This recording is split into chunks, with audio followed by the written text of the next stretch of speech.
ಬುಧವಾರ ಚೆನ್ನಾಗೇ ಬಂದ್ಲವಳು ಅಡ್ಮಿಂಟ್ ಆಗಕ್ಕೆ. ನಮ್ಮ ಅಣ್ಣನೇ ಕರ್ಕೊ ಬಂದಿದ್ದಾರೆ, ಯಾರೋ ಅವಳ ಜೊತೆಲಿ ಬಂದಿಲ್ಲ. ಅವಳು ಚೆನ್ನಾಗಿ ನಾರ್ಮಲಾಗೆ ನಡ್ಕೊ ಬಂದವಳೆ. ನಡ್ಕೊ ಬಂದಿರೋ ಹುಡುಗಿನ ಎಣ ಮಾಡಿ ಕಳಿಸ್ತವ್ರೆ. ಅನಸ್ತೇಷಿಯಾ ಕೊಟ್ಟಾದ್ಮೇಲೆ ಒಂದಿನ ಮುಂಚೆ ಬಂದು ಅಡ್ಮಿಂಟ್ ಆಗಿ ಅಂತ ಹೇಳ್ಬೇಕಿತ್ತು ತಾನೇ, ಇಲ್ಲ ಮಧ್ಯಾಹ್ನವರೆಗಿರಿ ಅಂತ ಹೇಳ್ಬಿಟ್ಟು ಅಬ್ಸರ್ವೇಷನ್ ಮಾಡ್ಬಿಟ್ಟು ತಾನೇ ಅನಸ್ತೇಷಿಯಾ ಕೊಡಬೇಕಾಗಿತ್ತು. ಅವ್ರು ತಿಂಡಿ ತಿನ್ಕೊ ಬರೋದ್ರೊಳಗಡೆ ಅನಸ್ತೇಷಿಯಾ ಕೊಟ್ಬಿಟ್ಟು ಆ ಹುಡುಗಿನ ಹಾಳು ಮಾಡಿ ಕೂರ್ಸವ್ರೆ. ಇವತ್ತು 3 ದಿವಸದಿಂದ ಇಲ್ಲೇ ಇದ್ದೀವಿ, ಇಲ್ಲೇ ಕೇಳ್ತಾ ಇದ್ದೀವಿ, ಏನೂ ರೆಸ್ಪಾನ್ಸ್ ಮಾಡ್ತಾ ಇಲ್ಲ. ಸಿದ್ದೇಶ್ ಅನ್ನೋನು ಬಂದು ಇವತ್ತುವರೆಗೂ ನಮ್ಮನ್ನ ಮೀಟ್ ಮಾಡಿಲ್ಲ. ಬಂದು ಮೀಟ್ ಮಾಡಿ ಏನಾಗಿದೆ ಅಂತ ಹೇಳಿ ಅಂತ ಹೇಳಿದ್ರು, ಅದಕ್ಕೂ ರೆಸ್ಪಾನ್ಸ್ ಮಾಡ್ತಿಲ್ಲ.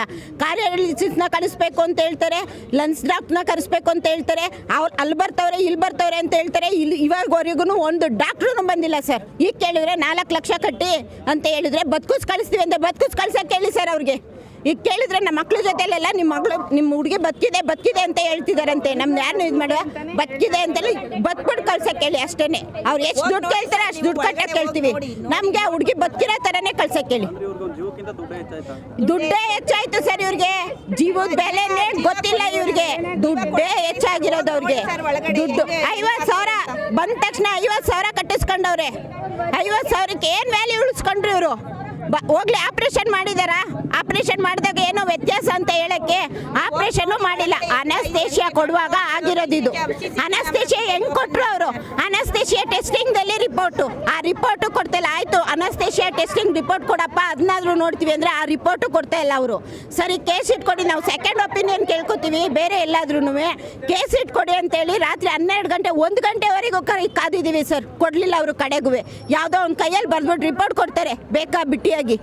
ಕೇಸ್ ಇಟ್ಕೊಟ್ರೆ ತಾನೇ ಗೊತ್ತಾಗೋದು ಬೇರೆ ಒಪಿನಿಯನ್ ಕೊಡೋದಕ್ಕೆ. ಅನಸ್ತೇಷಿಯಾ ಕೊಟ್ಟರೆ 4 ದಿವಸ ಬರಬೇಕಾ ಜ್ಞಾನಕ್ಕೆ 4 ದಿವಸ ಆಗಬೇಕಾ ಸರ್? 4 ದಿವಸ ಆದರೂ ಅವ್ರು ಇವತ್ತು ಲಾಸ್ಟ್ಗೆ ಈಗ ಹೇಳಿರ್ದು 2 ಗಂಟೆಗೆ ಹೇಳ್ತೀನಿ, 12 ಗಂಟೆಗೆ ಹೇಳ್ತೀನಿ, 1 ಗಂಟೆಗೆ ಹೇಳ್ತೀನಿ ಅನ್ಕೊಂಡೇ ತಳ್ಕೊ ಬಂದವ್ರೆ. ಎಲ್ಲರೂ ಕಾಯ್ಕ ಕೂತವ್ರೆ. ಹೋಗಿ ನೀವು ಒಳಗಡೆ ಹೋಗಿ ನಮ್ಮ ಹುಡುಗಿ ನೋಡಿ ಸರ್, ನೋಡ್ಬಿಟ್ಟು ಮಾತಾಡಿ ಸರ್. ಹೆಂಗೆ ಮಾಡವ್ರೆ? CCTV ಕ್ಯಾಮ್ರಾ ಫುಟೇಜ್ ಓಪನ್ ಮಾಡಿಸಿ ಸರ್. ಅವಳು ಹೆಂಗೆ ನಡ್ಕೊ ಹೋಗವಳೆ, ಯಾವ ಥರ ಆಪ್ರೇಷನ್ ಥಿಯೇಟ್ರಿಗೆ ಹೋಗವಳೆ, ಈಗ ಯಾವ ಥರ ಇಟ್ಟವ್ರೆ ಅಂತ ನೋಡಿ ಸರ್. ಒಳಗಡೆ ಸಾಯಿಸೇ ಬಿಟ್ಟವ್ರಲ್ಲ ಸರ್ ಅವಳನ್ನ. ಫುಟೇಜ್ ತೆಗ್ಸಿ ಅವಳು ಹೆಂಗೆ ಬಂದು ನೋಡಕ್ಕೆ ಹೇಳಿ ಸರ್. ಫುಟೇಜ್ ತೆಗ್ಸಿ ಅವಳು ಹೆಂಗಿದ್ದಾಳೆ ನೋಡಿ. ಅವಳು ಚಿನ್ನ ಸರ್, ಗೊಂಬೆ ಇದ್ದಂಗಿದ್ದು ಗೊಂಬೆನ ಹೆಂಗ್ ಮಾಡಿ ಕೂರ್ಸವ್ರೆ ಗೊತ್ತಾ ಸರ್ ಅವರು? ನಮ್ಮ ಮನೆ ಮಗಳನ್ನ ಹಾಳು ಮಾಡ್ಬಿಟ್ರು ಸರ್ ಅವರು. ಹಾಳು ಮಾಡ್ಬಿಟ್ರು, ಮನೆ ಮಗಳನ್ನೇ ಇಲ್ದಂಗೆ ಮಾಡಾಕ್ಬಿಟ್ರು ಅವರು. ಅಂಥವ್ರು ಗಲಾಟೆ ಮಾಡ್ತೀವಿ. ನಮ್ಮ ಮನೆ ಮಗಳನ್ನೇ ಹಾಳು ಮಾಡ್ಬಿಟ್ರು ಸರ್ ಅವರು. ದುಡ್ಡುಗೋಸ್ಕರನೇ ಹಾಳು ಮಾಡ್ಬಿಟ್ರು ನಮ್ಮ ಮನೆ ಮಗಳನ್ನ.